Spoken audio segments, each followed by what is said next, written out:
In this video, I'm going to show you how you can pay for Uber Eats with Apple Pay. Now, I'm just going to load up the Uber Eats app and I will make a sample order. So for example, let's go to McDonald's and we just want to get one hash brown. Click to add this to your cart and then we're going to click on view cart. So from here, we will need to proceed to the checkout. So go to checkout.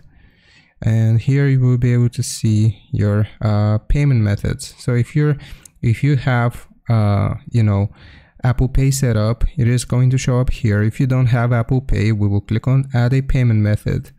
And from here, if you are located in the US, you should be able to see Apple Pay, and you can just click on it, and that is going to connect Apple Pay to your Uber Eats account, and you can pay for your orders using Apple Pay.